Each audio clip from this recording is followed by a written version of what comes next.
Faxineira humilde levou um menino perdido para casa, sem saber que ele era filho do homem mais rico do país. Se inscreva no canal, deixe um curtir no vídeo e comente de qual cidade você está assistindo. A chuva não dava trégua. Caía fina, gelada, uma garoa insistente que transformava as ruas mal iluminadas da periferia em espelhos sombrios, refletindo o brilho amarelado e fraco dos postes.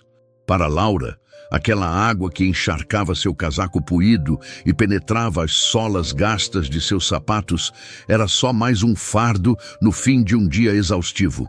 Aos 35 anos, sua vida era uma sucessão de esfregões, baldes e o cheiro forte de produtos de limpeza. Faxineira em 3 casas diferentes, saía antes do sol nascer e só voltava quando a noite já havia engolido a cidade. Os ossos doíam, as mãos estavam ásperas, mas era a alma que se sentia mais cansada. Enquanto caminhava apressada pelas ruas esburacadas, o guarda-chuva remendado oferecendo pouca proteção, Laura pensava no aluguel atrasado do pequeno cômodo nos fundos de uma vila, um lugar úmido onde o cheiro de mofo era uma constante.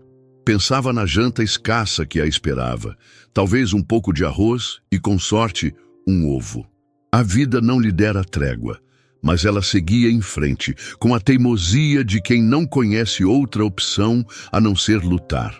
Faltava pouco para chegar em casa quando, ao cruzar uma viela escura e mal cheirosa, um atalho que usava para economizar alguns minutos, algo lhe chamou a atenção. Um vulto pequeno, encolhido ao lado de uma montanha de sacos de lixo que aguardavam o caminhão da coleta, que por ali só passava quando bem entendia. O coração de Laura deu um salto. Criança, ali, naquela escuridão, naquele abandono. Seu primeiro instinto foi de medo.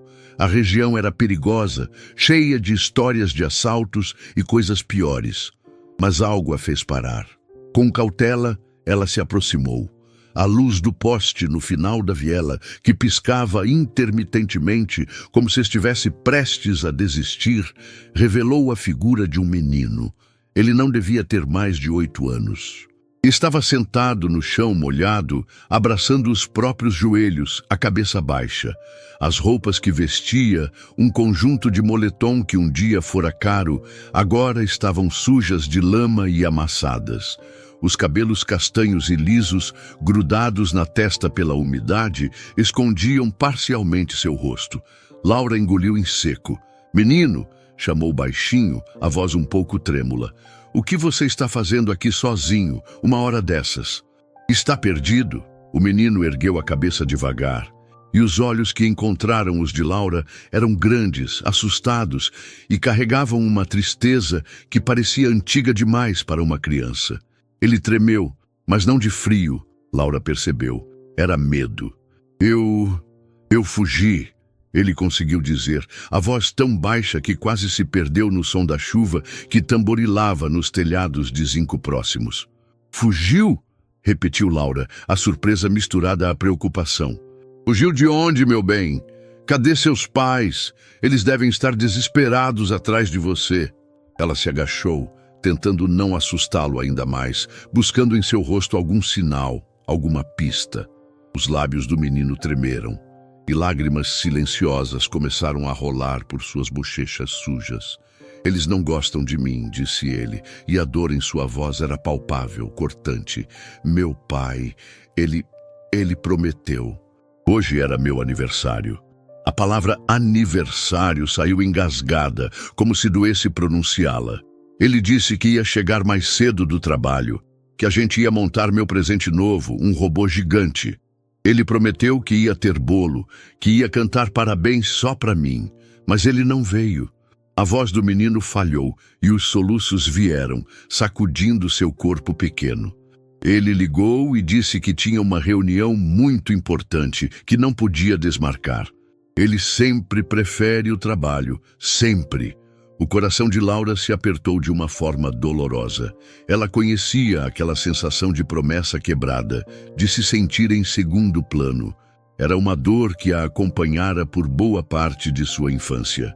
Olhou para o menino, para sua roupinha de marca, para o cabelo bem cortado, e soube que ele vinha de um mundo muito diferente do seu.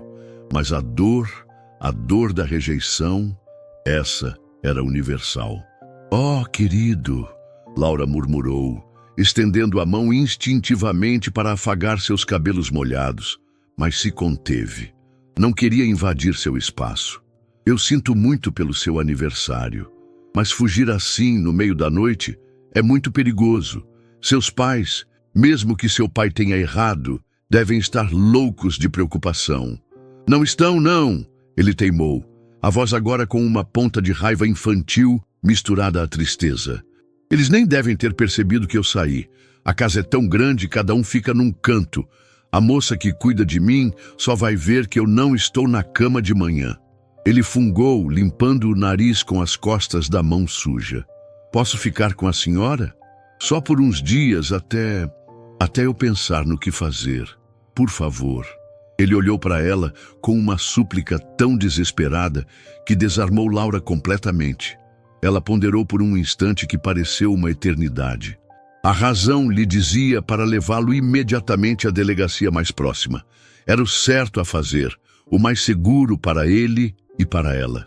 Mas o coração, aquele órgão teimoso e muitas vezes imprudente, via ali uma criança ferida, precisando de um mínimo de acolhimento, de um gesto de humanidade antes de ser entregue de volta ao sistema, ou à família que o magoara. "Qual o seu nome?" ela perguntou suavemente. O menino hesitou. Eu não quero falar. Eles podem me achar pelo nome."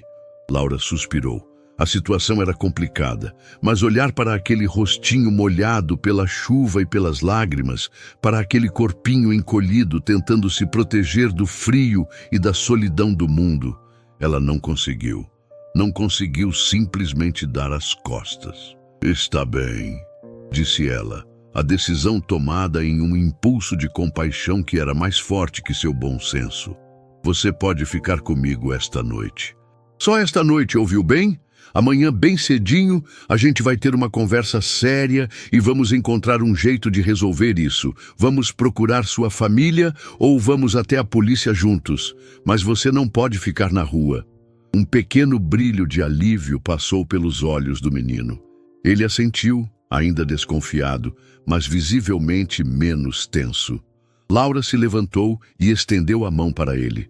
"Vem, minha casa é aqui perto. Não é grande coisa, mas pelo menos é seco e um pouco mais quente que aqui." Ele olhou para a mão dela por um segundo. Depois, timidamente, colocou a sua, pequena e gelada, dentro da dela. A pele macia contrastava com a calosidade da mão de Laura. Um lembrete silencioso dos mundos diferentes de onde vinham. O caminho até a pequena casa de Laura foi feito em silêncio. Apenas o som da chuva e dos passos dos dois na lama da viela.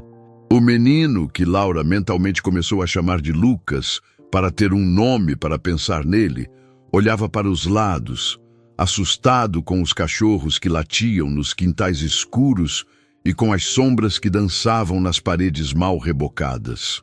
Quando finalmente chegaram ao portão enferrujado da vila e entraram no cômodo de Laura, a pobreza do lugar pareceu gritar ainda mais alto na presença daquela criança. O cheiro de mofo era forte, e a única lâmpada pendurada no teto lançava uma luz fraca e amarelada sobre o espaço apertado. Uma cama estreita, coberta por uma colcha desbotada, ocupava um canto.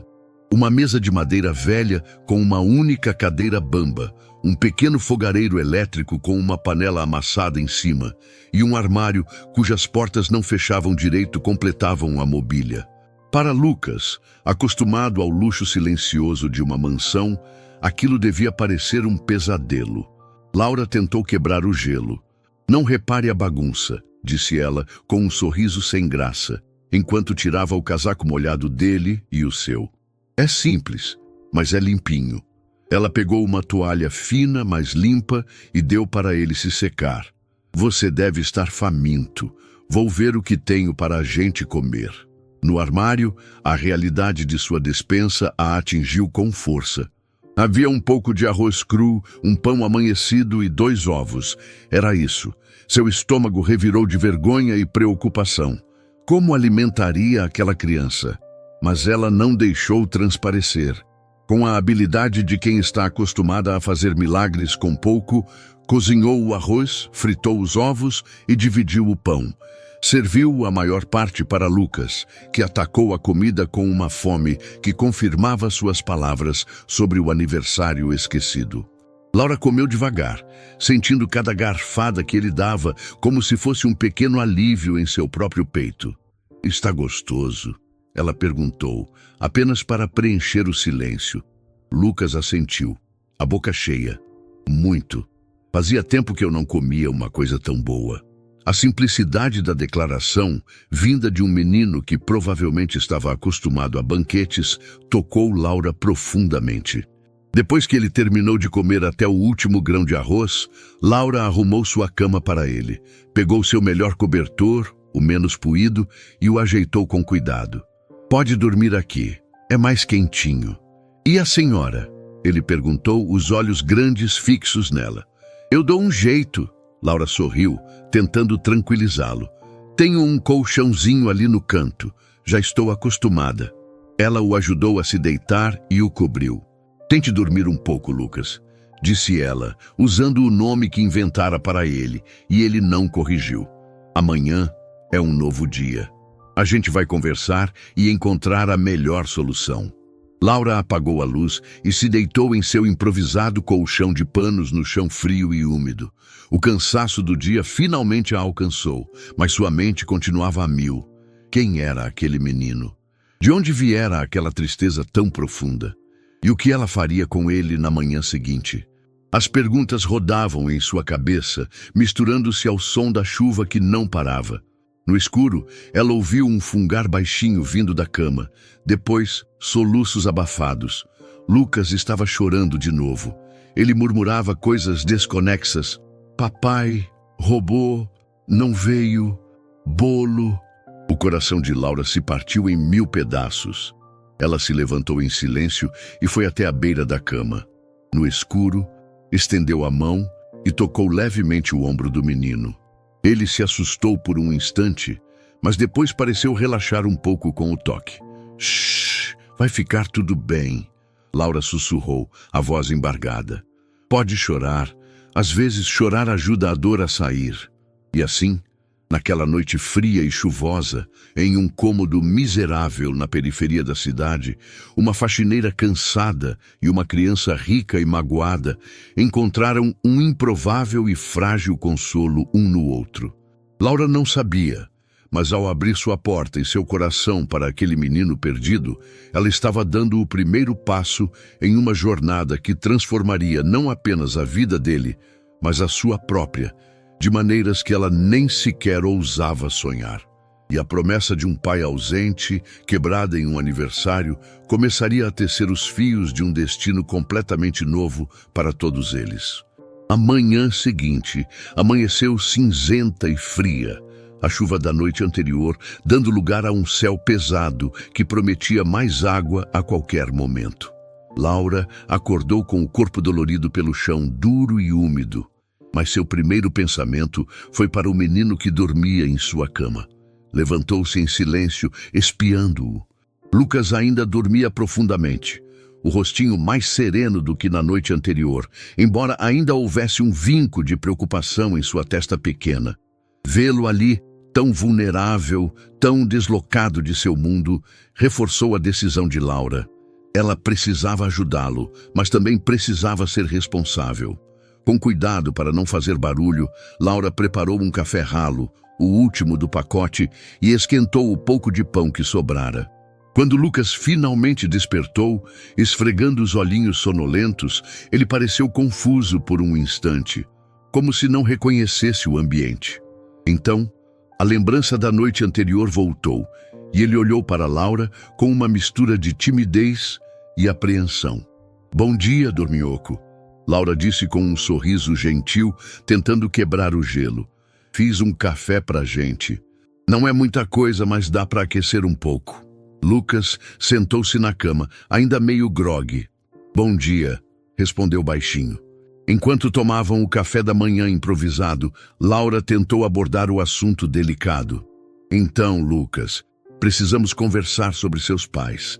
Você precisa me dizer quem eles são, onde moram, para que a gente possa avisar que você está bem e te levar de volta para casa. A expressão de Lucas mudou instantaneamente. A serenidade do sono deu lugar à teimosia e à mágoa da noite anterior.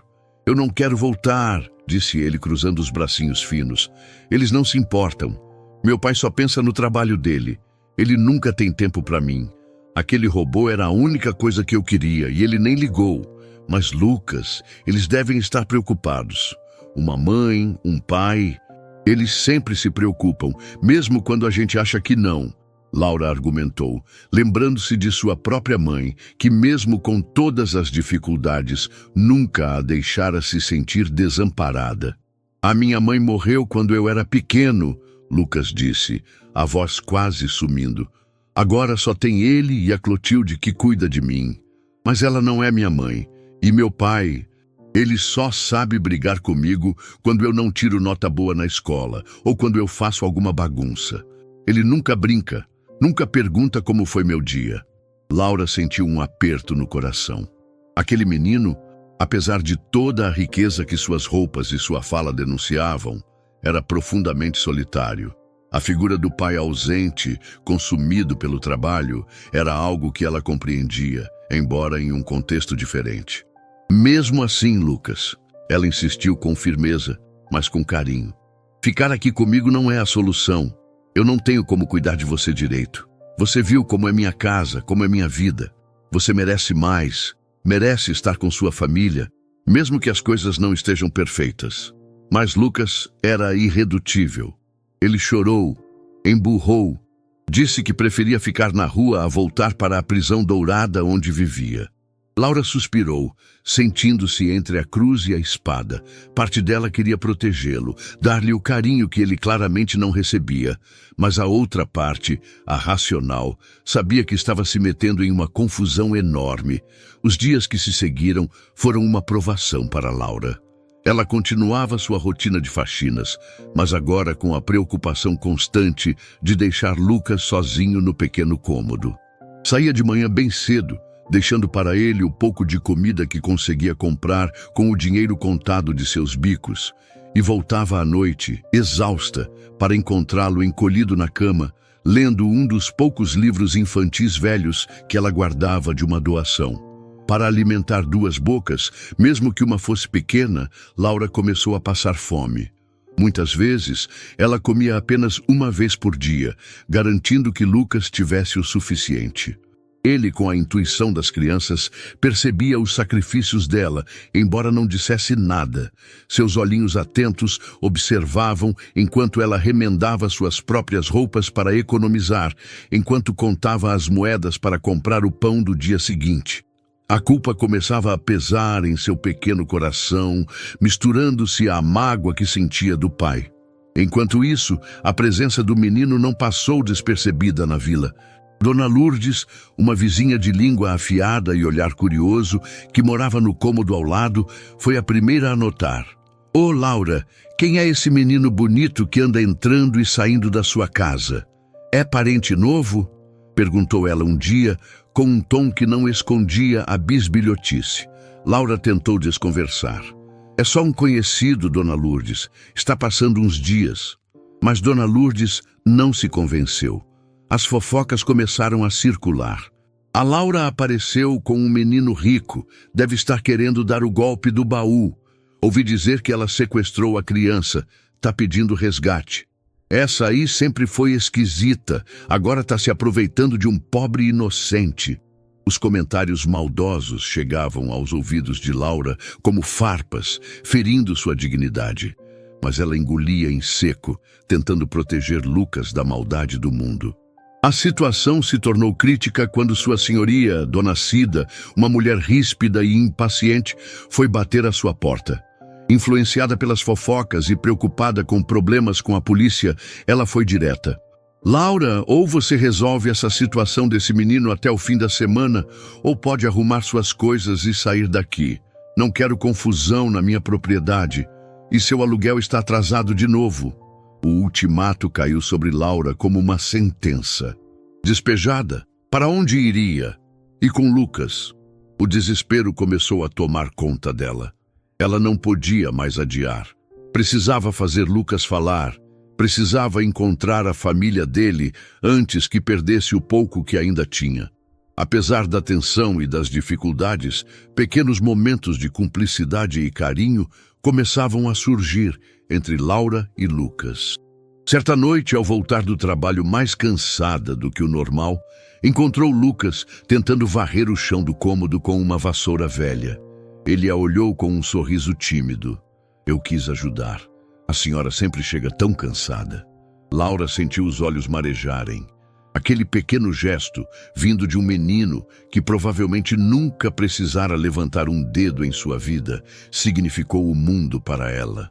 Em outras noites, ela lhe contava histórias simples, as mesmas que sua avó lhe contava, sobre estrelas que viravam princesas e rios que falavam.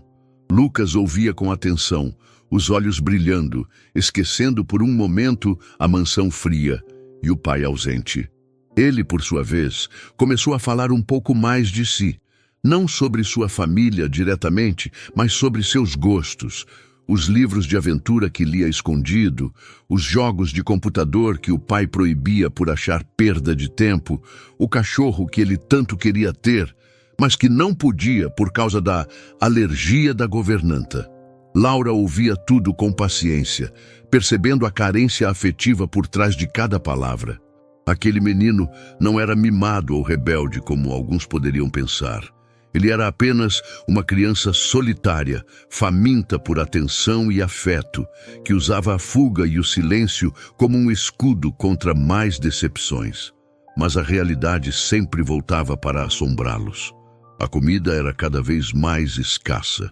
Laura emagrecera visivelmente e suas olheiras denunciavam as noites mal dormidas, divididas entre a preocupação com o futuro e o desconforto do chão frio. Lucas, embora não reclamasse, também parecia mais pálido, e a energia que ele demonstrara nos primeiros dias começava a diminuir. A culpa em seus olhinhos era cada vez mais evidente. Ele sabia que estava sendo um fardo, mas o medo de voltar para casa, de enfrentar a indiferença do pai, ainda era maior. Laura sabia que o tempo estava se esgotando.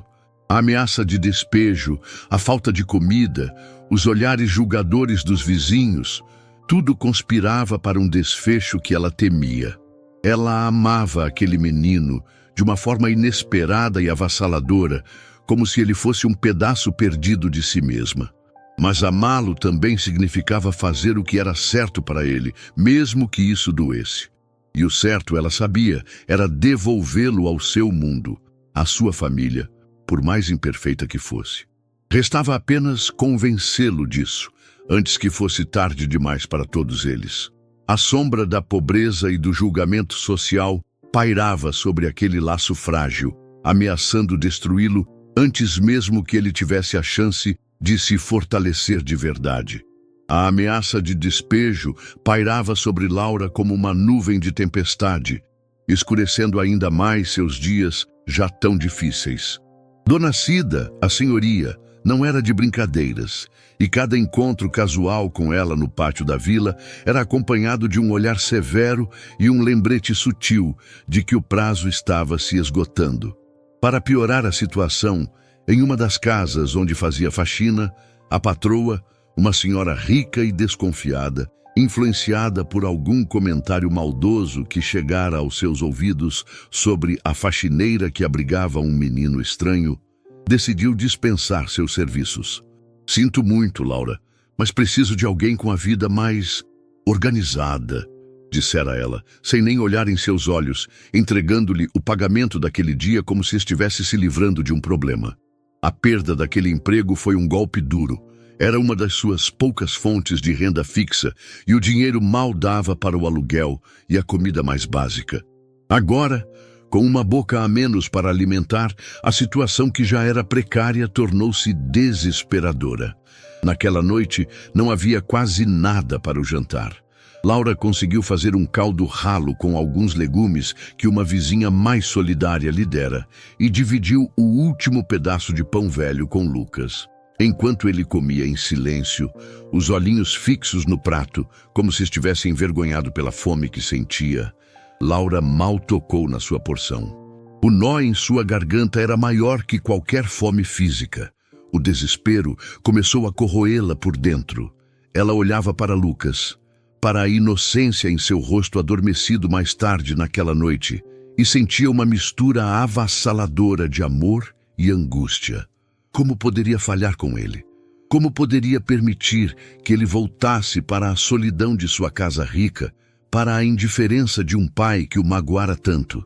Mas, por outro lado, como poderia continuar? Não tinha dinheiro, não tinha emprego fixo e em breve não teria nem mesmo um teto sobre a cabeça. A responsabilidade pesava sobre seus ombros como uma montanha.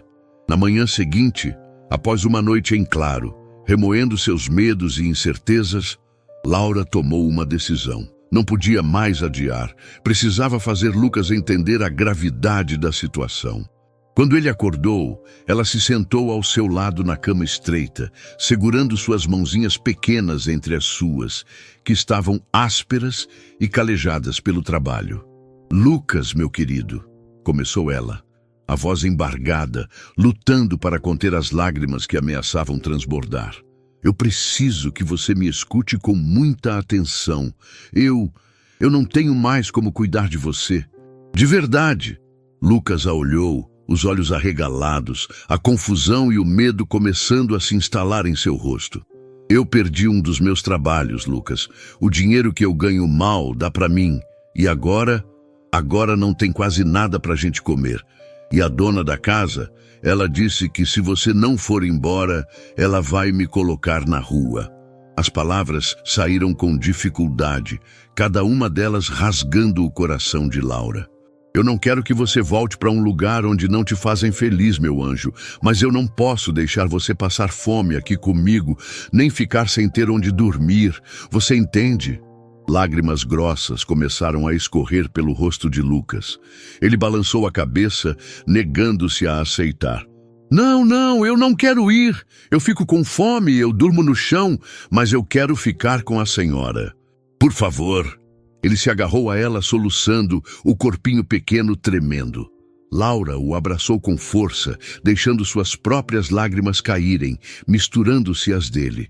"Oh, meu amor, se eu pudesse, você ficaria comigo para sempre. Mas eu não posso ser egoísta. Você precisa de uma casa de verdade, de comida, de escola, de um futuro que eu não posso te dar."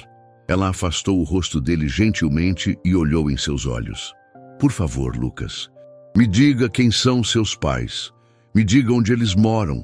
É a única forma. Eu ligo para eles, eu explico tudo. Tenho certeza que seu pai, mesmo que tenha errado com você, vai ficar aliviado em saber que você está bem." Lucas chorou por um longo tempo. O coraçãozinho dividido entre a mágoa pelo pai e o medo de perder Laura, a única pessoa que lhe demonstrara um carinho genuíno nos últimos tempos.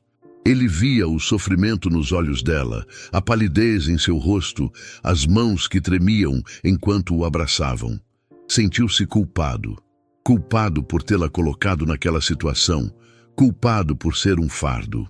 A promessa quebrada pelo pai em seu aniversário ainda doía profundamente. A sensação de abandono e de não ser importante ainda o assombrava. Mas a visão do desespero de Laura, da mulher que o acolhera com tão pouco e lhe dera tanto, foi mais forte. Com a voz embargada entre soluços, ele finalmente cedeu. "Tá bom", sussurrou.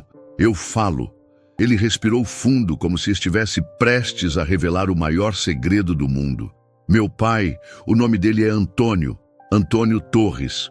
Laura franziu a testa, tentando processar a informação. O nome não lhe era estranho, mas ela não conseguia localizá-lo. "Antônio Torres? E onde ele mora? Qual o sobrenome de vocês?" Lucas hesitou por um instante, depois disse quase num sopro. "É só Antônio Torres. Todo mundo conhece ele. Ele é o dono da Torres Construtora. da rede de hotéis Estrela, de um monte de coisa. Ele é o homem mais rico do país. As palavras caíram sobre Laura como uma tonelada de tijolos. O homem mais rico do país? Antônio Torres? O magnata que aparecia nas capas das revistas de negócios, cujas empresas empregavam milhares de pessoas, cuja fortuna era estimada em bilhões? Aquele menino, sujo e faminto, que dormira em sua cama humilde, era filho de um dos homens mais poderosos e influentes que existiam. A incredulidade a deixou sem fala. Seu cérebro se recusava a conectar os pontos. Parecia uma piada de mau gosto, uma fantasia infantil. Lucas, você tem certeza? Ela conseguiu gaguejar, o choque estampado em seu rosto.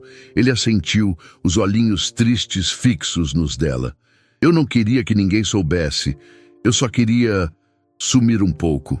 Laura ficou ali, sentada na beira da cama, tentando absorver a magnitude da revelação. O abismo social entre ela e a família de Lucas era tão vasto, tão inimaginável, que ela se sentiu tonta. Como poderia um menino com tanto dinheiro, com tanto acesso a tudo, sentir-se tão abandonado, a ponto de fugir e buscar refúgio na casa de uma completa estranha em um dos bairros mais pobres da cidade? Antes que ela pudesse formular mais alguma pergunta, antes que pudesse sequer começar a pensar no que faria com aquela informação bombástica, ouviram batidas fortes na porta frágil de seu cômodo. Laura se sobressaltou, o coração disparando. Lucas se encolheu instintivamente atrás dela. Dona Laura, abra a porta, por favor. É do Conselho Tutelar. Recebemos uma denúncia anônima sobre uma criança em situação de risco nesta residência. A voz do lado de fora era firme, oficial. Laura olhou para Lucas, o pânico crescendo em seus olhos. Denúncia, conselho tutelar, seria obra de Dona Lourdes, a vizinha fofoqueira, ou da senhoria Dona Cida cumprindo sua ameaça?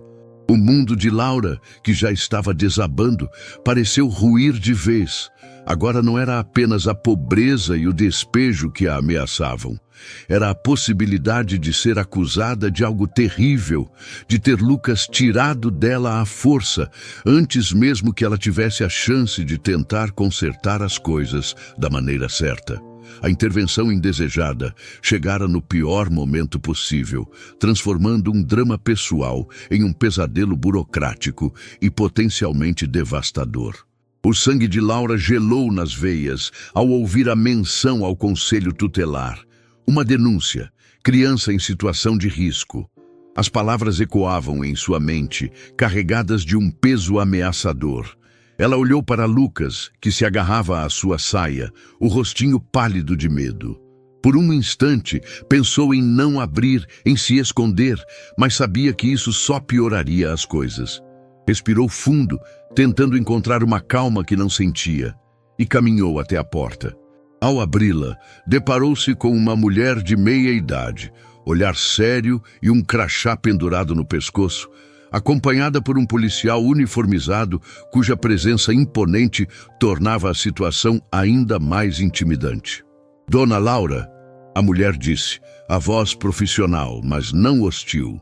Sou Cláudia, assistente social do Conselho Tutelar. Recebemos uma denúncia anônima de que há uma criança desacompanhada residindo com a senhora em condições inadequadas. Podemos entrar? Laura sentiu as pernas fraquejarem. Condições inadequadas? Mas eu estou cuidando dele. Ele apareceu aqui perdido, com fome. Sua voz saiu trêmula, defensiva.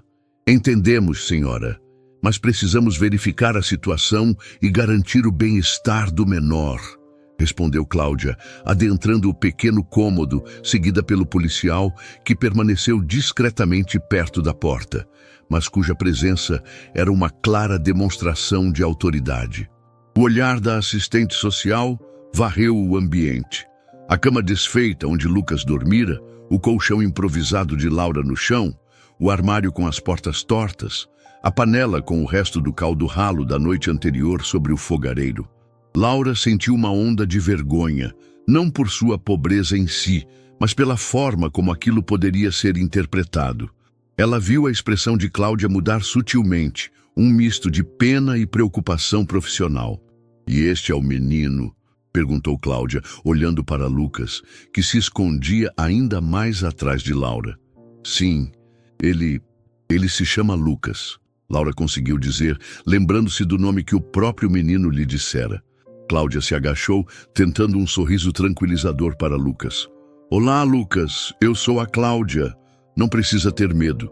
A gente só quer ajudar, tá bom? Você pode me contar quem são seus pais?"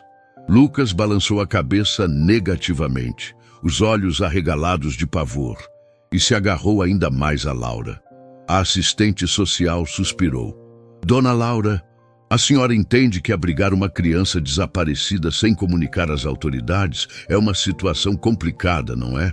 Precisamos identificar os responsáveis por ele urgentemente." Eu sei, disse Laura, o desespero começando a tomar conta. "Eu ia fazer isso hoje. Ele acabou de me contar quem é o pai dele. Eu só não tive tempo ainda."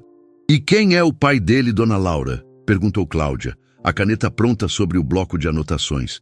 Laura hesitou, olhando para Lucas, que parecia implorar com os olhos para que ela não dissesse. Mas a presença da assistente social, do policial, a ameaça implícita de ter Lucas levado para um abrigo, tudo isso a pressionava. Ele disse que o pai dele se chama Antônio Torres", Laura revelou, a voz baixa, quase um sussurro. Cláudia ergueu uma sobrancelha. "Antônio Torres? O empresário?" Havia uma nota de ceticismo em sua voz. "Sim, o dono da Torres Construtora", confirmou Laura, sentindo-se ridícula ao pronunciar aquelas palavras em seu casebre miserável. A assistente social trocou um olhar rápido com o policial. "Dona Laura, isso é uma acusação muito séria. O senhor Antônio Torres é uma figura pública de grande influência. A senhora tem como provar essa paternidade?" Laura sentiu o pânico crescer. Provar? Como provaria algo que acabara de descobrir? Algo que nem ela mesma conseguia acreditar direito. Eu não sei. O Lucas me disse. Ele é só uma criança. Não mentiria sobre uma coisa dessas." Cláudia suspirou novamente, uma expressão de quem já ouvira muitas histórias complicadas. "Olha, Dona Laura, o procedimento padrão em casos assim, quando a criança não tem documentos e a família não é localizada de imediato, é encaminhá-la para um abrigo institucional até que a situação seja esclarecida. É para a proteção dele." "Não, por favor", Laura implorou, as lágrimas agora escorrendo livremente. "Abrigo não. Ele já sofreu tanto. Me dê uma chance, só uma chance de ligar para o pai dele. Eu tenho o nome, talvez eu consiga o número. Por favor, eu imploro." A assistente social pareceu hesitar diante do desespero genuíno de Laura e do medo nos olhos de Lucas. Ela olhou para o policial, que deu de ombros discretamente. "Está bem, Dona Laura." Cláudia cedeu após um momento de reflexão. "Vou lhe dar 1 hora para a senhora contatar esse suposto pai. Se não conseguir, ou se ele negar a paternidade, terei que levar o Lucas comigo. É o meu dever. Entendido?" Laura assentiu, o alívio misturado a um terror ainda maior. 1 hora. Ela tinha 1 hora para encontrar e convencer o homem mais rico do país de que seu filho perdido estava ali, em sua casa. Enquanto Cláudia e o policial esperavam do lado de fora para dar a Laura um pouco de privacidade, mas deixando claro que não iriam embora, Laura correu. Onde conseguiria o número de Antônio Torres? Ela não tinha internet, mal tinha crédito no celular pré-pago para uma ligação local. Lembrou-se de Dona Marlene, uma vizinha que tinha uma filha adolescente que vivia conectada. "Dona Marlene!" gritou Laura, batendo na porta ao lado. "Pelo amor de Deus, me ajuda.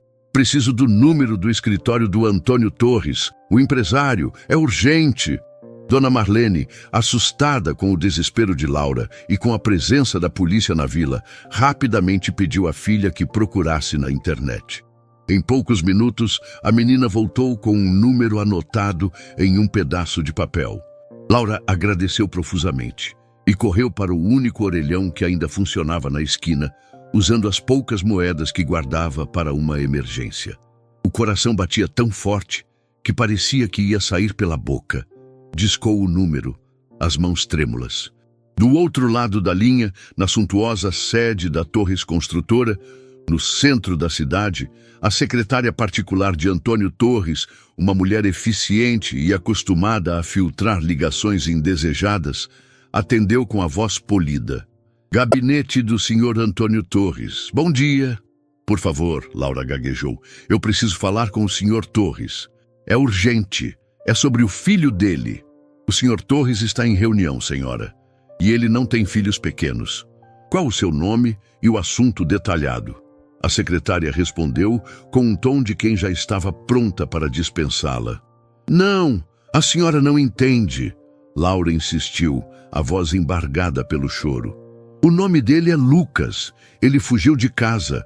Ele está aqui comigo. Ele diz que o pai dele é o Antônio Torres.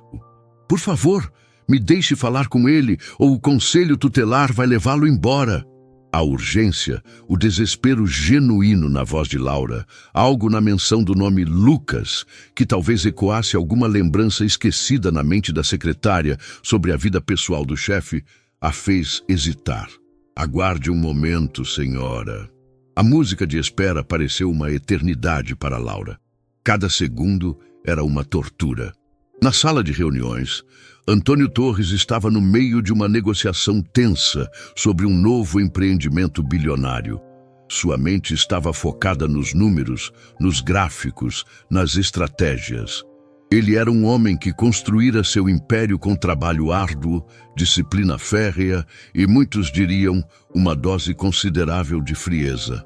Viúvo há alguns anos, sua vida se resumia aos negócios.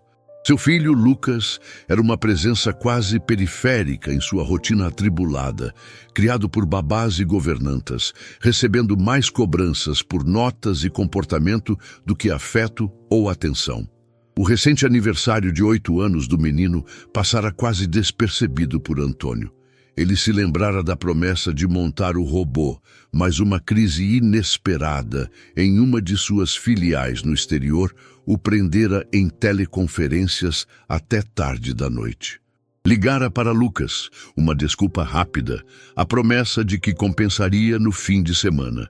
O choro decepcionado do filho do outro lado da linha fora um incômodo momentâneo, logo esquecido em meio às urgências do império.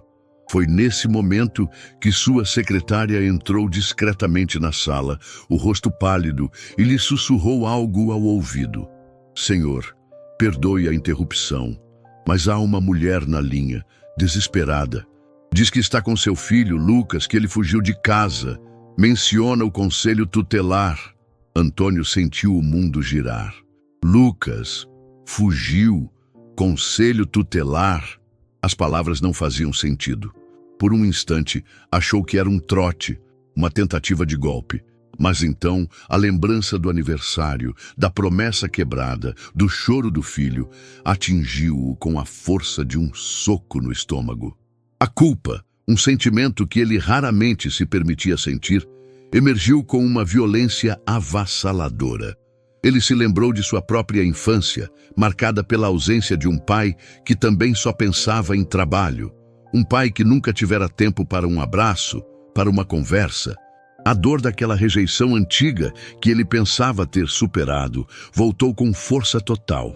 E ele percebeu, com um horror paralisante, que estava repetindo o mesmo padrão destrutivo com seu próprio filho. Adie a reunião, disse ele aos empresários surpresos, a voz rouca, irreconhecível. Tenho um assunto urgente e inadiável para resolver. Ele pegou o telefone das mãos da secretária. Alô? Disse, o coração disparado. Do outro lado, ouviu a voz embargada de Laura, contando apressadamente sobre o encontro com Lucas, sobre a revelação da paternidade, sobre a ameaça da assistente social. Antônio ouvia, mudo, cada palavra cravando-se em sua consciência como um punhal. Seu filho, seu pequeno Lucas, que ele negligenciara, que ele magoara, estava perdido, assustado, na casa de uma estranha, em um lugar que ele provavelmente nem sabia que existia. E tudo por sua causa, por sua maldita obsessão pelo trabalho, por sua incapacidade de ser o pai que Lucas precisava e merecia. "Onde vocês estão?" ele conseguiu perguntar, a voz trêmida. Laura lhe deu o endereço e ele anotou com as mãos suando. "Não deixe ninguém levar meu filho, senhora. Estou indo para aí agora. Eu imploro, não deixe que o levem." Desligou o telefone e olhou para sua secretária, o rosto uma máscara de angústia. "Cancele tudo, tudo, e prepare o helicóptero. Meu filho precisa de mim." Pela primeira vez em muitos anos, Antônio Torres não pensou em contratos, em lucros, em poder. Pensou apenas em seu filho e no abismo de culpa que se abrira sob seus pés. O despertar fora brutal, mas talvez ainda houvesse tempo de consertar o que ele havia quebrado. O barulho do helicóptero rasgando o céu cinzento da periferia foi um evento sem precedentes naquela vila esquecida. Moradores saíram de seus casebres, curiosos e assustados, olhando para cima enquanto a aeronave imponente sobrevoava a área, procurando um lugar para pousar. Laura, que aguardava na porta de seu cômodo com Lucas ao lado e a assistente social, Cláudia e o policial observando a uma distância respeitosa, sentiu o coração dar um salto. Seria ele? Seria possível? O helicóptero finalmente encontrou uma clareira em um terreno baldio próximo, levantando uma nuvem de poeira e lixo. Poucos minutos depois, um carro preto de luxo, que contrastava absurdamente com as ruas de terra esburacadas, parou em frente à vila. Dele desceu Antônio Torres. Laura o reconheceu imediatamente das fotos nas revistas, mas, ao vivo, a aura de poder e riqueza que o cercava era quase palpável. Ele parecia deslocado, um rei em meio à plebe, os sapatos caros hesitando antes de tocar o chão lamacento. Seu rosto, normalmente impassível e calculista nas fotos, estava vincado pela preocupação e pela pressa. Havia olheiras profundas sob seus olhos, e seus cabelos, usualmente impecáveis, estavam levemente desalinhados. Mas ele não estava sozinho. Para a surpresa e desconforto de Laura, uma mulher elegante com roupas de grife e um ar de superioridade desceu do carro logo após Antônio. Era Amélia, a irmã mais velha de Antônio, uma socialite conhecida por sua língua ferina e seu desprezo por qualquer coisa que não se encaixasse em seus padrões de requinte. Amélia insistira em acompanhar o irmão, não por genuína preocupação com o sobrinho, a quem via raramente, mas por temer o escândalo e a vergonha que aquela situação poderia trazer para o bom nome da família Monteiro Torres. Seu olhar percorreu a fachada miserável da vila com uma careta de nojo mal disfarçada. Antônio ignorou a irmã e caminhou rapidamente em direção a Laura e Lucas, o coração batendo descompassado. Ao ver seu filho ali, encolhido ao lado daquela mulher simples, mas de olhar digno, uma onda de emoções contraditórias o atingiu. Alívio imenso, culpa esmagadora e uma estranha gratidão por aquela desconhecida que cuidara de Lucas. "Lucas", ele chamou, a voz rouca pela emoção. Lucas, ao ver o pai, hesitou. Havia medo em seus olhos, mas também uma ponta de esperança. Ele olhou para Laura como se pedisse permissão e ela apenas assentiu suavemente, incentivando-o. Então o menino correu. Correu para os braços do pai, que se ajoelhou no chão sujo para recebê-lo, abraçando-o com uma força que misturava desespero e arrependimento. Meu filho, me perdoa, por favor, me perdoa." Antônio repetia, a voz embargada, as lágrimas que ele tanto reprimia finalmente encontrando um caminho. Ele beijava os cabelos de Lucas, o rostinho sujo, sentindo o cheiro de pobreza e medo que emanava do menino. Um cheiro que era um atestado de sua própria negligência. Lucas, inicialmente tenso, começou a relaxar nos braços do pai. o choro preso em sua garganta finalmente se soltando em soluços altos. Papai, você não veio para o meu aniversário. Você prometeu, ele conseguiu dizer entre as lágrimas. Eu sei, meu amor, eu sei. E não há desculpa no mundo para o que eu fiz. Eu fui um pai horrível, um idiota, mas eu estou aqui agora. Eu nunca mais vou te deixar. Eu prometo, dizia Antônio, balançando o filho nos braços, como se tentasse compensar em segundos anos de ausência emocional. Laura observava a cena, o coração apertado. Era doloroso, mas também havia uma beleza crua naquele reencontro, na vulnerabilidade daquele homem tão poderoso. A assistente social, Cláudia, aproximou-se discretamente, observando tudo com atenção profissional. Amélia, no entanto, permanecia à distância, o rosto uma máscara de desaprovação. Francamente, Antônio, que espetáculo! Ela sibilou, baixo o suficiente para que apenas o irmão ouvisse quando ele se levantou, ainda segurando Lucas. Olhe o estado dessa criança, e este lugar é deplorável. Como você pôde deixar isso acontecer? Seu tom era mais de recriminação ao irmão pela exposição da família do que de preocupação genuína pelo sobrinho. Antônio lançou um olhar fulminante para a irmã. Agora não, Amélia, por favor. Sua prioridade era Lucas, era entender como tudo aquilo acontecera. Ele se virou para Laura, os olhos ainda úmidos. Senhora, eu não tenho palavras para agradecer o que fez pelo meu filho. Ele me contou que a senhora o abrigou, o alimentou, mesmo sem ter quase nada. A voz dele era carregada de uma humildade que surpreendeu Laura. Aquele não era o magnata arrogante das revistas, mas um pai desesperado e arrependido. Eu só fiz o que qualquer mãe faria, Sr. Torres, respondeu Laura com simplicidade. Ele estava sozinho, com medo. Eu não podia deixá-lo na rua. Amélia deu uma risadinha de escárnio. Mãe? Que absurdo! Esta mulher obviamente se aproveitou da situação.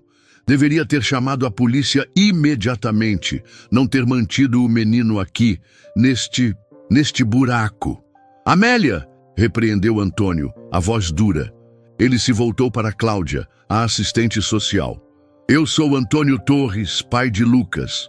Quero levá-lo para casa agora mesmo e quero reiterar minha imensa gratidão a esta senhora, Laura, por ter cuidado dele. Cláudia assentiu. Senhor Torres, fico aliviada que o senhor tenha vindo. A situação de Lucas era preocupante. Conversaremos sobre os procedimentos formais depois, mas sim, ele pode ir com o senhor. E Dona Laura? Ela se virou para a faxineira. Apesar das circunstâncias irregulares, sua intenção de proteger o menino foi clara. Obrigada. Antes de partirem, Antônio tirou um grosso maço de dinheiro do bolso. Laura, por favor, aceite isso. É o mínimo que posso fazer para compensar os gastos, o incômodo. Laura recuou, como se o dinheiro a queimasse. Não, Sr. Torres, de forma alguma. Eu não fiz por dinheiro. Eu fiz porque era o certo. Seus olhos encontraram os de Lucas, que a olhava com uma expressão de tristeza por ter que ir embora. Fico feliz que ele esteja bem e que vá voltar para casa. A recusa de Laura deixou Antônio ainda mais impressionado. Em seu mundo tudo tinha um preço. Todos queriam algo em troca.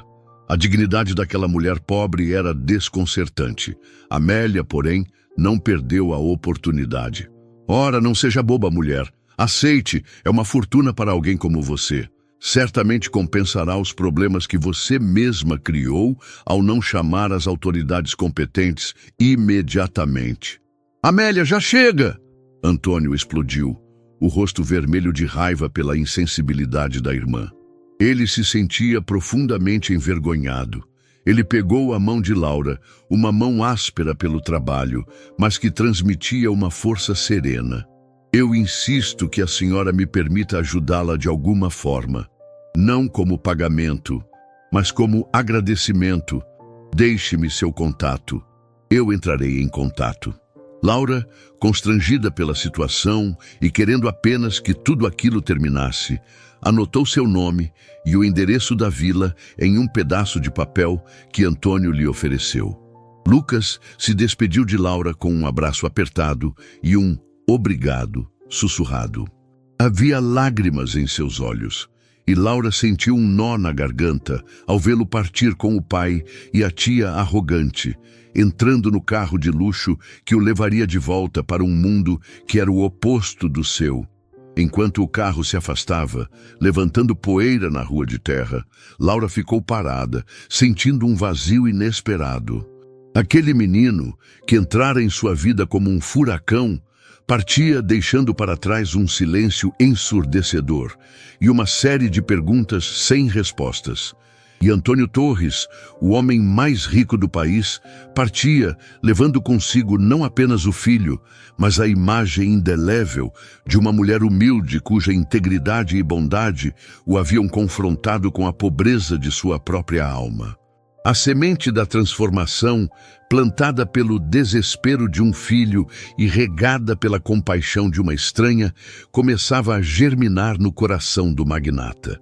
O retorno de Lucas à mansão dos Torres foi como despertar de um sonho estranho e vívido para uma realidade fria e familiar. O luxo estava por toda parte. Os corredores imensos com pisos de mármore que ecoavam seus passos, os quadros caros nas paredes, os empregados uniformizados que se moviam em silêncio. Mas para Lucas, depois dos dias no pequeno e apertado cômodo de Laura, tudo aquilo parecia excessivamente grande, vazio e, de alguma forma, menos acolhedor. A simplicidade e o calor humano que encontrara com Laura haviam deixado uma marca profunda em seu pequeno coração. Antônio, por sua vez, sentia o peso da culpa a cada olhar para o filho.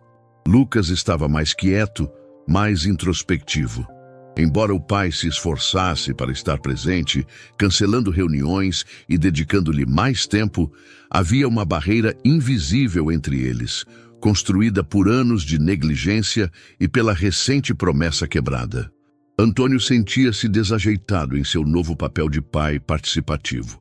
Não sabia como brincar, como iniciar uma conversa trivial, como simplesmente estar com o filho sem que houvesse uma agenda ou uma cobrança. As lembranças de sua própria infância, de um pai igualmente distante e focado apenas no trabalho, assombravam-no. E ele temia, com todas as suas forças, estar fadado a repetir os mesmos erros. Enquanto tentava se reconectar com Lucas, a imagem de Laura não saía de seus pensamentos. A dignidade dela, ao recusar o dinheiro, a forma carinhosa como cuidara de seu filho, a pobreza extrema em que vivia, tudo aquilo o perturbava profundamente. Ele se sentia em dívida, uma dívida que ia além de qualquer valor monetário. Queria ajudá-la, mas não sabia como fazê-lo sem parecer ofensivo ou paternalista. Amélia, sua irmã, era uma presença constante e incômoda, sempre pronta a dar sua opinião não solicitada. "Esqueça essa mulher, Antônio", dizia ela, com seu tom habitual de enfado. "Ela já teve seus 15 minutos de fama, e sejamos honestos, um bom dinheiro seu não lhe faria mal algum. O importante é que Lucas está de volta e que esse escândalo não se espalhe mais.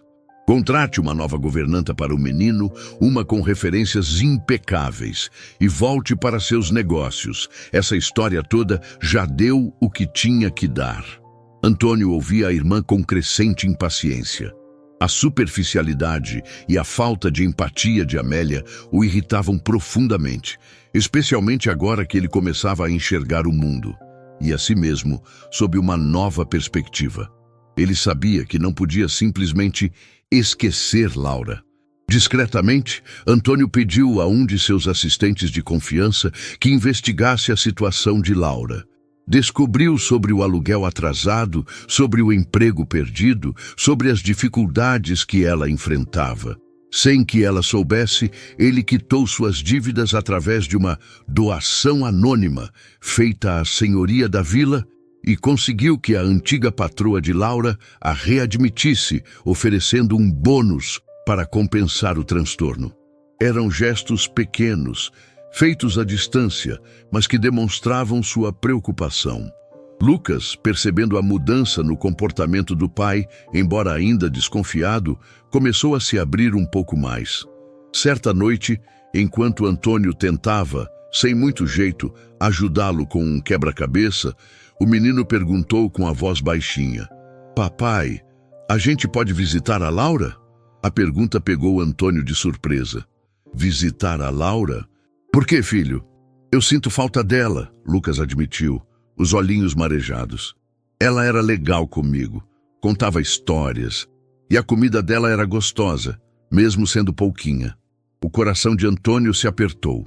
Seu filho, que tinha tudo do bom e do melhor, sentia falta da simplicidade e do afeto genuíno que encontrara na pobreza. Aquilo foi mais um golpe em sua consciência. Eu não sei se é uma boa ideia, Lucas", hesitou Antônio, pensando nas possíveis complicações, na reação de Amélia, no abismo social que os separava. Mas Lucas insistiu.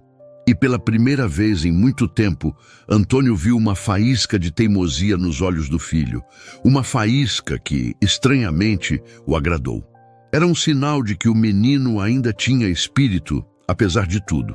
Alguns dias depois, movido pela saudade do filho e por sua própria curiosidade e necessidade de agradecer de forma mais apropriada, Antônio decidiu visitar Laura. Inventou um pretexto qualquer para Amélia, que o olhou com desconfiança, mas não pôde impedi-lo. Ele chegou à vila em seu carro menos ostensivo, mas ainda assim chamativo. Laura estava varrendo a pequena varanda de seu cômodo quando o viu. A surpresa em seu rosto foi evidente, seguida por uma ponta de nervosismo. "Senhor Torres, o que o senhor faz aqui?" ela perguntou, largando a vassoura. Eu vim agradecer novamente, Laura", disse Antônio, sentindo-se estranhamente sem jeito. "E Lucas queria muito te ver, ele está no carro." Ao ouvir seu nome, Lucas saltou do carro e correu para abraçar Laura, que o recebeu com um sorriso caloroso e um abraço apertado.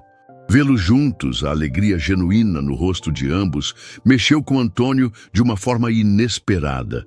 Laura os convidou para entrar, oferecendo o único banco para Antônio e sentando-se na cama com Lucas ao seu lado. O cômodo continuava simples, mas parecia um pouco menos sombrio. Talvez fosse a presença deles ou a pequena janela que agora estava aberta, deixando entrar um pouco de luz. Conversaram por um longo tempo. Antônio, pela primeira vez, abriu-se sobre suas dificuldades como pai, sobre a solidão que sentia apesar de toda a sua riqueza, sobre a culpa que carregava pela forma como conduzir a sua vida e a criação de Lucas. Laura ouviu com uma empatia silenciosa, sem julgamentos, oferecendo palavras simples de conforto e compreensão que pareciam mais valiosas do que qualquer conselho de seus terapeutas caros. Ela, por sua vez, falou um pouco de sua vida, de seus sonhos modestos, da luta diária pela sobrevivência. Lucas participava da conversa, contando a Laura sobre sua escola, sobre os brinquedos novos que o pai lhe dera, mas sempre voltando a mencionar as histórias que ela lhe contava ou o caldo mágico que ela fazia. Quando Antônio e Lucas foram embora, já no final da tarde, havia uma leveza no ar que não existia antes. Uma ponte improvável começava a ser construída entre aqueles dois mundos tão distantes. Lucas estava radiante e Antônio sentia um calor no peito que não era apenas gratidão. Era admiração. Admiração pela força, pela bondade e pela sabedoria simples daquela mulher. Amélia, ao saber da visita, ficou furiosa. "Você está perdendo o juízo, Antônio, envolvendo-se com essa gente. O que as pessoas vão pensar? E Lucas? Você está confundindo a cabeça do menino." Ela tentou de todas as formas dissuadir o irmão de futuros contatos, ligando para Laura com falsas preocupações sobre o bem-estar de Lucas, insinuando que a aproximação deles poderia ser prejudicial para a criança, tentando manchar a imagem de Laura aos olhos de Antônio, com comentários sobre golpistas que se aproveitam de homens ricos e solitários. Mas Antônio, pela primeira vez, não deu ouvidos à irmã. A conexão que sentira com Laura, a forma como ela o fizera refletir sobre sua própria vida e sobre o que realmente importava, era algo precioso demais para ser descartado por preconceitos sociais ou pelo medo da opinião alheia. Ele sabia que Amélia via Laura como uma ameaça, não apenas à reputação da família, mas talvez à sua própria influência sobre ele. As visitas se repetiram, sempre com Lucas como o elo principal, e a cada encontro a amizade entre Antônio e Laura se fortalecia, enquanto os laços entre pai e filho começavam lentamente a se curar. A sombra de Amélia ainda pairava, mas a luz que emanava daquela conexão improvável começava a se mostrar mais forte. As visitas de Antônio e Lucas ao pequeno cômodo de Laura tornaram-se um ritual quase semanal, um refúgio da formalidade e da frieza da mansão Torres. Para Lucas, eram momentos de pura alegria. Ele ajudava Laura a regar as poucas plantas que ela cultivava em latas velhas na janela, ouvia fascinado suas histórias sobre a vida no interior e até arriscava algumas palavras novas que ela lhe ensinava, palavras simples do cotidiano que soavam exóticas em seu vocabulário infantil. Para Antônio, aquelas horas eram uma lufada de ar fresco, uma oportunidade de se despir da armadura de empresário implacável e ser apenas Antônio. Laura, com sua intuição aguçada e seu coração generoso, percebia a transformação gradual que ocorria no magnata. Ele chegava tenso, os ombros curvados pelo peso das responsabilidades e da culpa, mas, ao longo da tarde, na simplicidade daquele ambiente, entre as risadas de Lucas e as conversas despretensiosas, ele parecia relaxar, rejuvenescer. Ela não o lisonjeava, nem o tratava com a subserviência a que ele estava acostumado. Falava com ele de igual para igual, com uma honestidade desarmante, e ele apreciava isso mais do que qualquer elogio calculado. Ela o ouvia falar sobre as pressões do trabalho, sobre a dificuldade de conciliar os negócios com a criação de Lucas, sobre a solidão que o consumia desde a morte da esposa, e com sua sabedoria popular, adquirida na dureza da vida, oferecia-lhe perspectivas que ele nunca considerara. "Dinheiro é bom, seu Antônio, ajuda a gente a não passar aperto", dizia ela, enquanto servia um café coado na hora. "Mas não compra tempo com quem a gente ama, nem abraço apertado, nem risada de filho. Essas coisas a gente tem que plantar todo dia, senão a colheita é amarga." As palavras de Laura, ditas sem qualquer pretensão, calavam fundo em Antônio. Ele começou a enxergar sua vida sob uma nova ótica. Aquele império que construíra, que tanto o orgulhava, parecia subitamente menos importante diante da possibilidade de perder o amor e o respeito de seu único filho. Inspirado pelas conversas com Laura e pela experiência traumática da fuga de Lucas, Antônio começou a implementar mudanças significativas em suas empresas. Ele convocou reuniões com seus diretores, não para discutir lucros e expansão, mas para falar sobre responsabilidade social, sobre a importância de investir no bem-estar dos funcionários, sobre a necessidade de suas empresas terem um impacto positivo na comunidade. Muitos o olharam com estranheza, alguns com ceticismo, mas a determinação em seus olhos era inegável. Ele criou programas de creche para os filhos dos empregados, melhorou os benefícios, investiu em projetos de sustentabilidade e em iniciativas de apoio a comunidades carentes. Queria que o nome Torres não fosse associado apenas a poder e riqueza, mas também a humanidade e compaixão. Um líder de verdade não é aquele que acumula mais, mas aquele que mais contribui para o bem-estar de todos, disse ele em um discurso para seus executivos, ecoando sem perceber a simplicidade sábia de Laura. Essa transformação não se limitou ao âmbito profissional. Com o apoio discreto e constante de Laura, Antônio começou a confrontar as feridas de seu próprio passado. Ele nunca tivera um relacionamento fácil com seus pais. Seu pai fora um homem severo, focado nos negócios da família, que raramente demonstrava afeto. Sua mãe, uma figura frágil e distante, parecia viver em um mundo à parte. Antônio crescera sentindo-se negligenciado, buscando aprovação através de suas conquistas profissionais, mas carregando um ressentimento profundo. Laura, com sua capacidade de ouvir sem julgar, ajudou-o a revisitar essas memórias dolorosas. Seu pai talvez não soubesse amar de outro jeito, seu Antônio, ela ponderou certa vez, enquanto Lucas cochilava no sofá. Tem gente que só aprende a dureza da vida e acaba passando isso para frente sem querer. Mas o Senhor não precisa ser assim com o Lucas. O Senhor pode quebrar esse ciclo. As palavras dela o fizeram refletir. Ele começou a entender que a ausência de seu pai não era necessariamente uma rejeição pessoal, mas talvez o reflexo das próprias limitações e dores dele. Com o tempo, a raiva e o ressentimento que sentia por seus pais começaram a dar lugar a uma compreensão mais compassiva e, eventualmente, a um perdão silencioso. Laura o incentivou a visitar o túmulo deles, algo que ele raramente fazia. E, pela primeira vez, Antônio conseguiu ficar ali sem sentir o peso da mágoa, mas sim uma espécie de paz melancólica, uma aceitação de que o passado não podia ser mudado, mas o futuro, sim. Essa cura interior refletia-se diretamente em sua relação com Lucas. Ele se tornou um pai mais paciente, mais presente, começou a participar das reuniões da escola, a se interessar pelos amigos do filho, a reservar tempo em sua agenda para simplesmente brincar com ele no jardim da mansão ou ler uma história antes de dormir. Lucas, percebendo a mudança genuína no pai, respondia com um carinho crescente, a antiga mágoa do aniversário esquecido, dando lugar a uma nova confiança. A atração entre Antônio e Laura, que começara como uma admiração mútua e uma amizade improvável, aprofundava-se a cada encontro. Havia um respeito profundo entre eles, uma compreensão que transcendia as barreiras sociais. Quando estavam juntos, com Lucas entre eles, formavam um núcleo de afeto e cumplicidade que era palpável.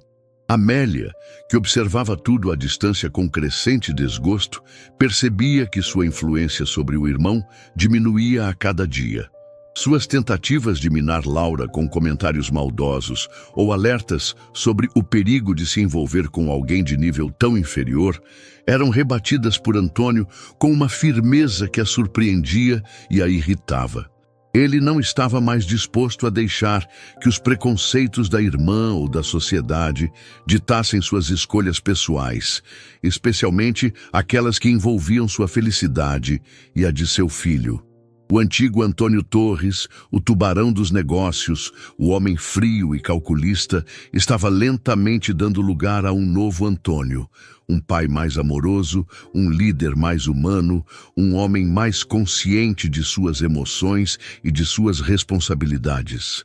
E essa metamorfose, dolorosa e libertadora, tinha a marca indelével da humildade e da sabedoria de uma faxineira chamada Laura, que, sem saber, estava não apenas curando as feridas de uma família, mas também redimindo a alma de um homem que se perdera no labirinto do poder e da solidão. A semente de um novo sentido para a vida havia sido plantada e começava a florescer de forma inesperada e bela. A aproximação entre Antônio e Laura não era mais apenas uma amizade construída sobre a gratidão e a preocupação mútua por Lucas. Com o passar dos meses, com as conversas profundas, os risos compartilhados e a cumplicidade silenciosa que se estabelecera entre eles, um sentimento mais forte e mais íntimo começou a florescer. Era um amor improvável, nascido das cinzas da dor e do desencontro. Um amor que desafiava todas as convenções sociais e as expectativas de seus respectivos mundos. Antônio se via cada vez mais encantado pela força serena de Laura, por sua capacidade de encontrar beleza nas coisas simples, por sua sabedoria de vida que não vinha dos livros, mas da experiência. Com ela, ele se sentia despido de suas máscaras, livre para ser vulnerável, para admitir seus medos e suas falhas. Laura, por sua vez, via além do magnata, do homem poderoso que estampava as capas de revistas. Ela via o pai arrependido, o homem solitário que ansiava por conexão, a alma ferida que buscava cura. E o carinho que sentia por Lucas se estendia naturalmente ao pai dele, um afeto que se transformava em um amor terno e protetor. Lucas era o maior beneficiário e o maior incentivador dessa união. Ver o pai sorrir com mais frequência, vê-lo relaxado e feliz na companhia de Laura, era o maior presente que poderia receber. Ele adorava os programas que faziam juntos. Os piqueniques improvisados no parque, as idas ao cinema para assistir a filmes de animação, os jantares simples na casa de Laura, onde o cheiro de comida caseira e as conversas animadas preenchiam o pequeno cômodo de uma forma que a vasta e silenciosa sala de jantar da mansão jamais conseguiria. Para Lucas, Laura e Antônio juntos representavam a família que ele sempre sonhara ter. No entanto, essa felicidade crescente não passava despercebida aos olhos críticos de Amélia. A irmã de Antônio via o envolvimento do irmão com Laura não como uma história de amor, mas como uma catástrofe iminente, uma mancha indelével na reputação da família Torres. Ela não conseguia entender como Antônio, um homem de seu calibre, podia se rebaixar a se relacionar com uma faxineira qualquer, uma mulher sem nome, sem berço, sem nada que, aos seus olhos, a tornasse digna de fazer parte de seu círculo. Amélia temia não apenas o julgamento da alta sociedade, mas também a perda de sua própria influência sobre o irmão.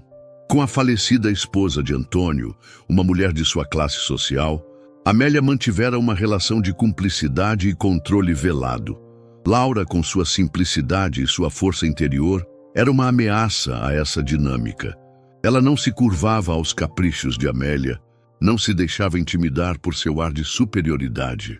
Decidida a abrir os olhos do irmão e a colocar aquela mulher em seu devido lugar, Amélia armou um encontro com Laura, sob o pretexto de uma conversa amigável. Convidou-a para um chá em um dos salões mais exclusivos da cidade, um ambiente opressoramente luxuoso, calculado para intimidar. Laura, embora hesitante e desconfiada das intenções de Amélia, aceitou, em parte por respeito a Antônio, em parte por uma curiosidade cautelosa. Chegou ao local com suas roupas simples, mas limpas e dignas, sentindo os olhares condescendentes das outras frequentadoras do lugar. Amélia a recebeu com um sorriso gélido e uma polidez forçada. Após alguns comentários triviais sobre o tempo e a decoração do lugar, ela foi direto ao ponto, a voz destilando veneno sob uma fina camada de falsa preocupação. "Minha querida Laura", começou Amélia, "sei que você tem passado bastante tempo com meu irmão e meu sobrinho. E claro, sou imensamente grata pelo que fez por Lucas, mas precisamos ser realistas, não é mesmo?" Laura a encarou, o coração começando a acelerar, pressentindo o ataque. "Antônio é um homem de um mundo muito diferente do seu", continuou Amélia, com um leve desdém. "Ele tem responsabilidades, uma imagem a zelar, um legado.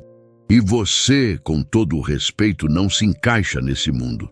Seu envolvimento com ele, por mais bem intencionado que possa parecer, só trará constrangimento e problemas para todos, especialmente para Lucas, que precisa de estabilidade e de um ambiente adequado."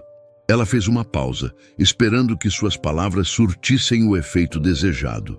"O que quero dizer de forma clara é que seria melhor para todos se você se afastasse. Deixe Antônio cuidar do filho dele como deve ser. Ele pode lhe oferecer uma generosa compensação financeira, claro, para que você possa seguir sua vida. É o mais sensato, Acredite. As palavras de Amélia foram como tapas no rosto de Laura. A humilhação, o preconceito descarado, a tentativa de comprá-la, tudo aquilo a feriu profundamente. Mas em vez de se encolher ou chorar, Laura sentiu uma onda de dignidade e força. Ela respirou fundo e olhou diretamente nos olhos de Amélia. Dona Amélia, disse Laura, a voz firme, mas sem agressividade. Agradeço sua preocupação, mas a senhora está enganada. Eu não estou com seu irmão por interesse ou por qualquer tipo de compensação. Eu o amo.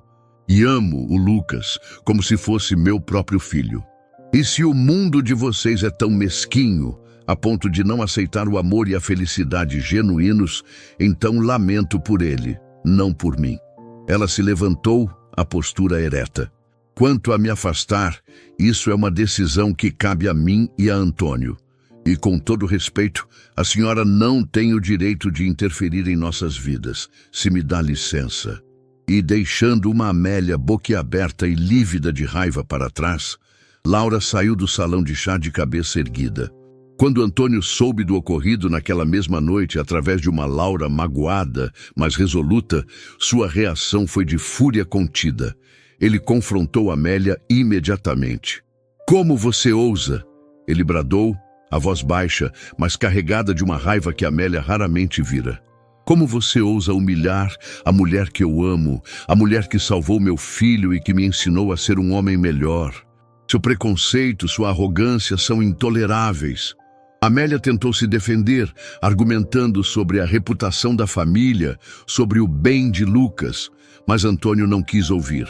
A única pessoa que está prejudicando esta família é você, Amélia, com sua mente estreita e seu coração frio.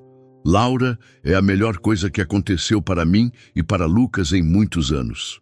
E se você não pode aceitar isso, se não pode respeitá-la, então sugiro que mantenha distância de nós, porque eu não vou permitir que ninguém, nem mesmo minha própria irmã, destrua a felicidade que estamos construindo.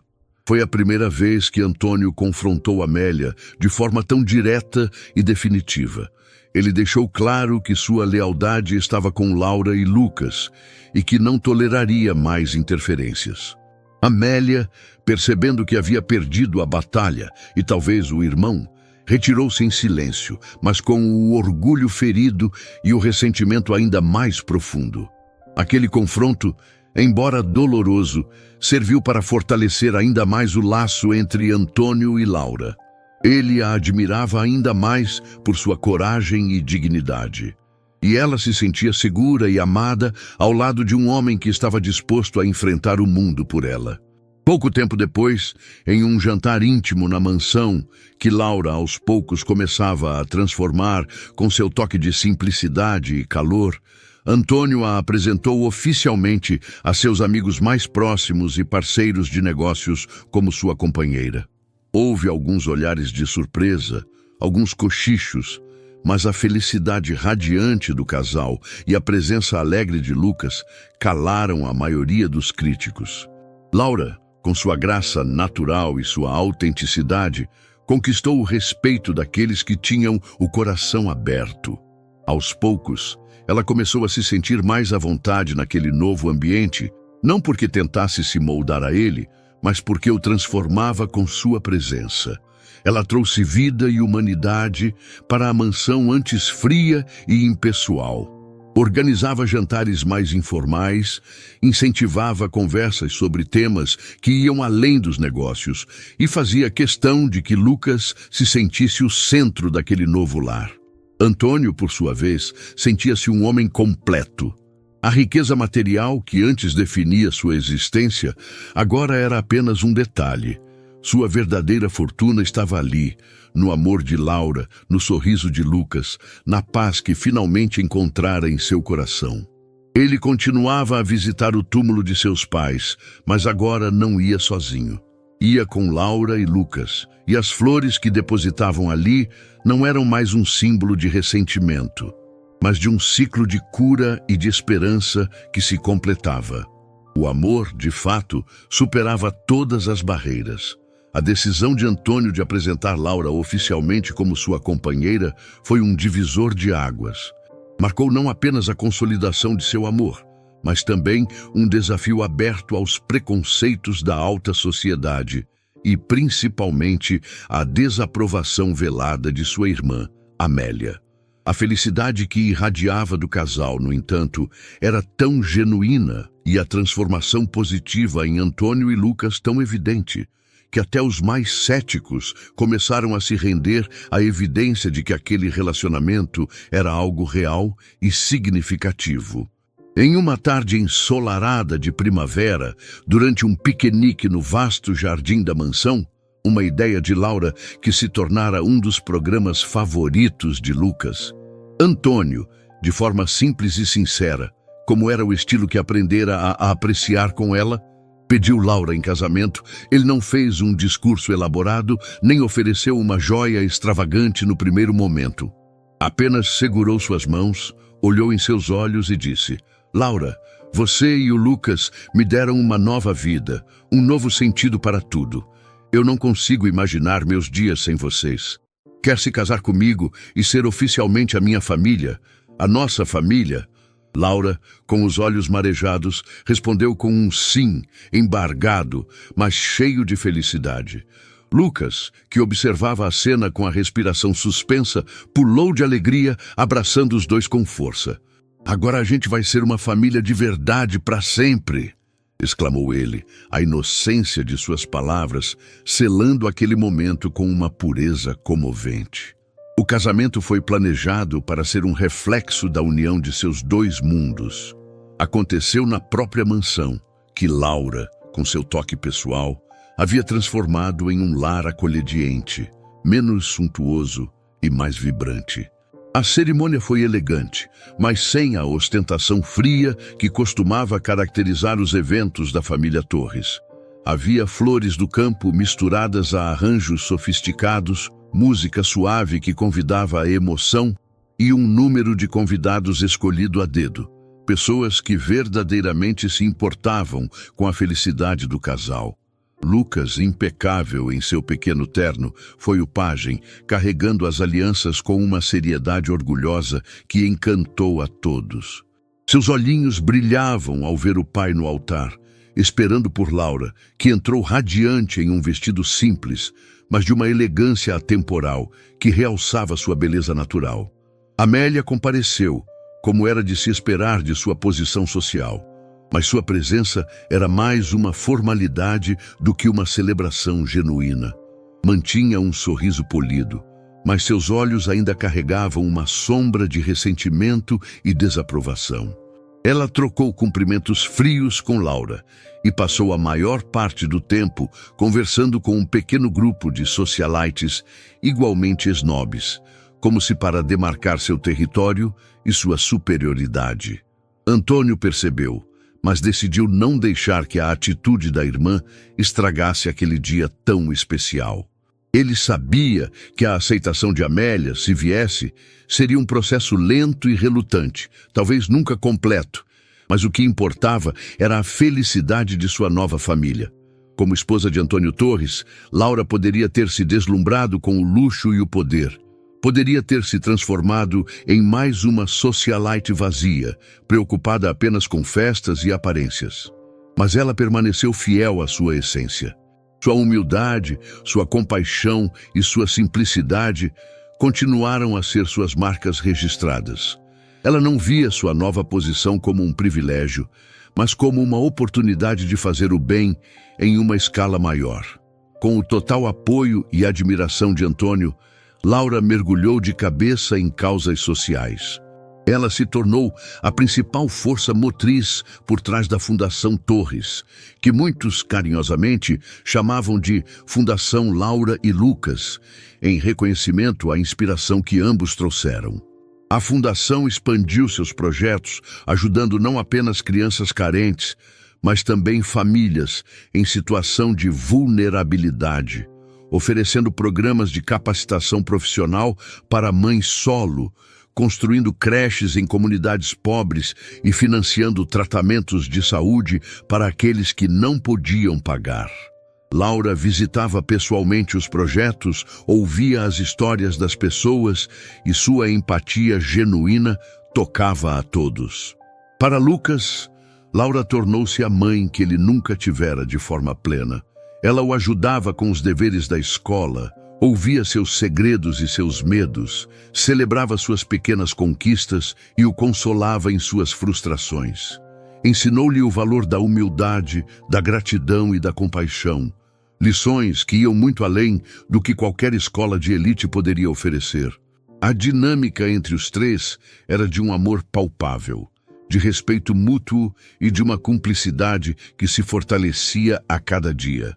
As feridas do passado de Lucas, causadas pela negligência e pela promessa quebrada, começavam a cicatrizar sob o bálsamo do amor constante e da presença de uma família unida. Certa vez, já adolescente, Lucas escreveu uma redação para a escola com o tema "O que é família?". Ele não falou de laços de sangue ou de sobrenomes importantes.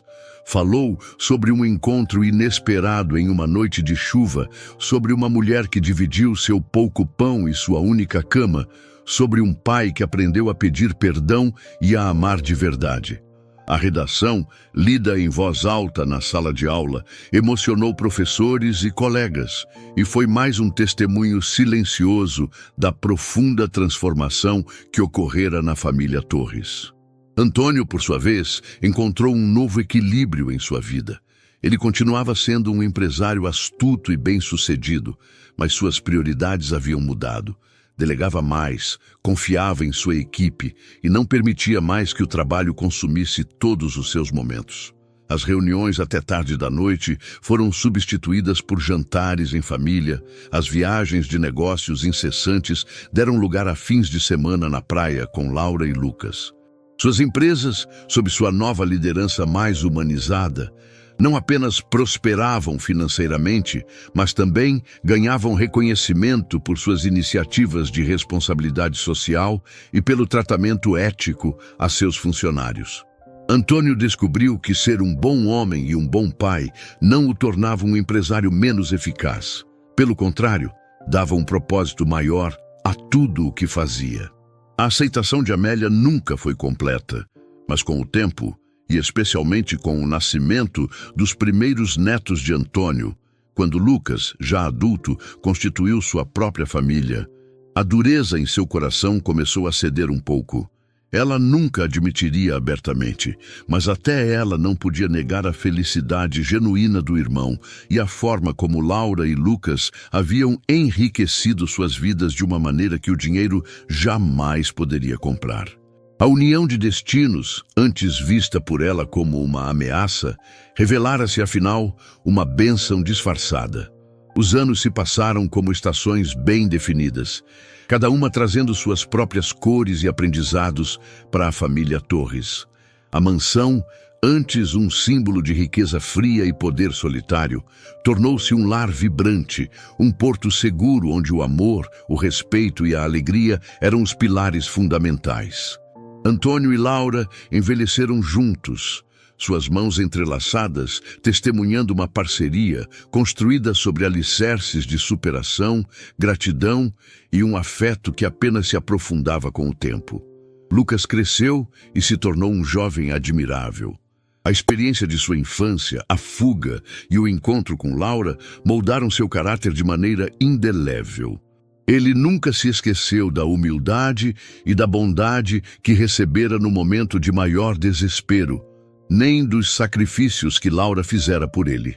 Formou-se com distinção, mas em vez de seguir cegamente os passos do pai no mundo dos negócios puramente corporativos, escolheu dedicar parte de seu talento à gestão da Fundação Torres, trabalhando lado a lado com Laura para expandir seu alcance e impacto. Ele era a prova viva de que as feridas do passado, quando tratadas com amor e compreensão, podem se transformar em fontes de força e empatia. Quando constituiu sua própria família, fez questão de ser o pai presente e atencioso que Antônio aprendera a ser, quebrando definitivamente o ciclo de negligência que tanto marcara as gerações anteriores. Laura, com sua graça natural e seu coração imenso, nunca perdeu sua essência. Mesmo cercada pelo luxo e pela influência que seu casamento com Antônio lhe proporcionara, ela continuava sendo a mulher simples e sábia que ele conhecera em um cômodo humilde. Sua dedicação à fundação era total, e ela se tornou uma voz respeitada na defesa dos direitos das crianças e das famílias em vulnerabilidade. Sua história pessoal, que ela compartilhava com humildade em eventos e palestras, inspirava milhares de pessoas, mostrando que a compaixão e a bondade podem, de fato, mudar o mundo, uma vida de cada vez. Antônio, por sua vez, encontrou uma paz e uma realização que jamais imaginara ser possível em seus anos de busca incessante por sucesso e poder. Ele continuou à frente de seus negócios, mas com uma perspectiva renovada. Suas empresas tornaram-se modelos de responsabilidade social e ética, e ele frequentemente era convidado para dar palestras, não apenas sobre estratégias de mercado, mas sobre a importância do equilíbrio entre trabalho e vida pessoal, sobre o valor do capital humano e sobre como sua própria família o transformara no líder e no homem que se tornara. Ele falava abertamente sobre seus erros passados, sobre a negligência com Lucas e sobre como o encontro com Laura fora sua segunda chance de aprender a amar e a ser amado de verdade. Amélia, a irmã de Antônio, com o passar dos anos e a chegada dos netos, que enchiam a mansão de risadas e travessuras, acabou por suavizar sua postura. O ressentimento e o preconceito que nutria por Laura nunca desapareceram completamente, mas foram gradualmente substituídos por uma aceitação relutante e, em raros momentos, por um vislumbre de admiração pela forma como Laura havia trazido felicidade e estabilidade para a vida de seu irmão e de seu sobrinho. Ela nunca se tornou a amiga íntima de Laura, mas aprendeu a conviver cordialmente, reconhecendo, ainda que para si mesma, que a faxineira havia de fato salvado sua família de uma maneira que ela jamais poderia ter feito. A Fundação Torres tornou-se o grande legado da família. Mais do que os prédios imponentes ou as cifras bilionárias, era o trabalho da fundação que definia o nome Torres para as novas gerações. Escolas foram construídas, hospitais foram equipados, milhares de famílias receberam apoio para recomeçar. E em cada projeto, em cada vida tocada, estava a semente plantada por Laura e Lucas naquela noite fria e chuvosa, a semente da esperança, da compaixão e da crença de que todos merecem uma segunda chance. Em uma tarde tranquila, muitos anos depois, Antônio e Laura estavam sentados na varanda da mansão, observando seus netos brincarem no jardim com a mesma alegria despreocupada que um dia desejara para Lucas. Ele segurou a mão dela, uma mão que, apesar dos anos e de uma vida mais confortável, ainda carregava as marcas sutis do trabalho árduo de outrora. "Você se lembra daquela noite, Laura?" Ele perguntou, a voz suave. "A noite em que o Lucas apareceu na sua porta?" Laura sorriu, um sorriso que iluminava seu rosto, agora com algumas rugas de expressão que contavam histórias de uma vida bem vivida. "Como eu poderia esquecer, Antônio? Foi a noite que mudou tudo, para todos nós." "Você me salvou naquele dia, Laura", disse Antônio, os olhos marejados. "Você salvou o Lucas e me salvou de mim mesmo. Me ensinou o que realmente importa nesta vida." "Nós nos salvamos juntos, Antônio", ela respondeu, apertando a mão dele. "O destino tem formas curiosas de cruzar os caminhos das pessoas. E eu sou muito grata por ele ter cruzado o nosso."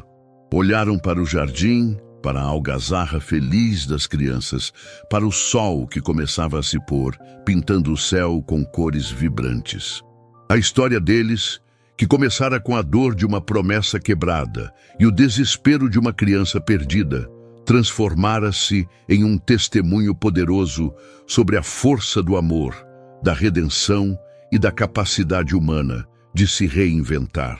Provaram que o verdadeiro lar não é definido pela riqueza material, mas pelo calor dos laços construídos, pela paz encontrada no coração e pela coragem de oferecer e aceitar segundas chances.